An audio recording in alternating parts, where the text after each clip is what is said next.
Hello, I just walked over to the office from a giant windstorm. Happy St. Patrick's Day. Hope you guys are having a wonderful Thursday. So for today's recipe, I am going to be posting and I'm going to be talking about gluten-free chicken fried steak. So where I have adapted the recipe from was Paula Deen's Southern Cooking Bible. It is on page 127 if you want to take a peek at what ingredients she really used and things like that. So I have really been craving chicken fried steak, or kind of just fried chicken for a while. And I had been going through this cookbook, I don't know, a while ago, and was just like, I bet she has one. And I just kind of dog-eared it. I was like, I'll come back to that. So what I do want to mention though is, in my recipe, I do talk about pounding each steak to a 1/2 inch thick, or I'm sorry, a 1/3 inch thick. Make sure that you really do this. And this is another reason why I have this recipe marked as kind of a cheap family meal. So the other day, I guess it's on Friday, I made this on Monday night. So Friday, and it did take me several rounds to get this just right. So anyhow, David went to the grocery store, bought some steaks, and they were ginormous, like probably this big. They were huge. And so we had steaks on Friday night, and then Saturday night we did chicken tacos. I made shredded chicken on Sunday, and then I decided I was gonna try, I didn't really, the cut was okay. It wasn't anything fancy, FYI. A lot of the flavor is gonna come from, I would say, the seasoning and like the breading. But anyhow, so I was like, I'm gonna try this. If it doesn't work, it doesn't work. I've got other chicken pulled out. We're fine. So anyhow, it was probably, I would say it was probably a 1/2 inch thick. So I should have pounded it a little bit more, and I didn't. But where I'm going with this is, chicken fried steak is kind of a thinner cut.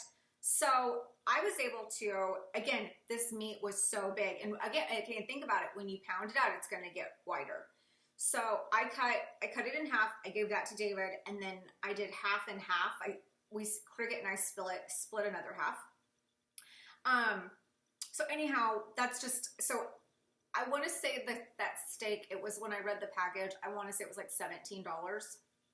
So that really wasn't too bad. That was $17 for the three of us. So again, it's just going to depend on your steak, how old your kiddos are. If it's just you and somebody else, like this would be a really easy meal for just 2 people. Anyhow,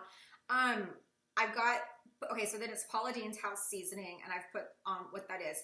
So she has 1.5 cups of all-purpose flour. So what I did was I did 1 cup of almond flour, and then 1/4 of a cup of the gluten-free baking 1-to-1 flour. Now here's the thing. It is not low carb. For 1 cup, I believe it's 30 grams, 30 carbs. So I only used 1/4 of a cup, and I was watching my blood sugar the whole time. It did not spike, so that's good. But then she also uses buttermilk and her egg wash, and I changed that out to just heavy cream. She did use, this also in my recipe, this has the heavy cream, the white cream for the chicken fried steak. So yay, because I love white cream. Okay, or white cream gravy, excuse me. Cook it in vegetable oil. Okay, here was the thing, on the vegetable oil, or when you were going to fry it, because you really do need to kind of use the oil, not the air fryer. But here was the thing. So again, my steaks were a little thicker. So when I did crickets, hers was the first one. It was turned up too high. Like I had it at the right temperature, the oil, but it was just turned up too high. So the breading got way darker before the meat was cooking. So when I went back and did mine, I turned down the temperature, and it did so much better. So just kind of, you're going to have to gauge it depending on how thick your meat is. Now here was the other part of it that I kind of went over in the ingredients or directions, I'm not sure. The 1-to-1 gluten-free flour, the baking flour, it already has xanthan gum in it. However, when I was mixing in with the almond flour, I I didn't want it to fall apart. It did still, the breading does still fall apart, but it stays intact a whole lot better than just almond flour. So, okay, so I mixed in the 1-to-1 baking powder, and then I sprinkled on each steak. I did 1/8 of a teaspoon on top, and I patted that in to the mixture, the flour mixture, and then I flipped it over, and I sprinkled another, 1/8 of a teaspoon, and I like compressed, I patted it in, so kind of, I don't know, it just solidified a little bit better.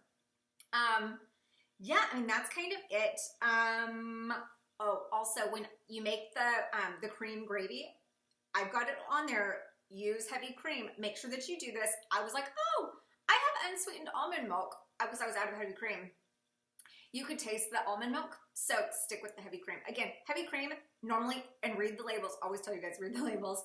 It should have 0 carbs. So that's kind of where, the only place for me where you're getting carbs is going to be in the baking 1-to-1 flour. Again, I only used 1/4 cup.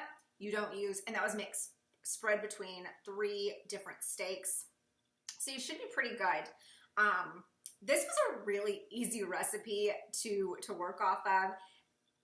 I mean, everything was really simple and so flavorful. I highly recommend it. And if you make it, let me know what you think.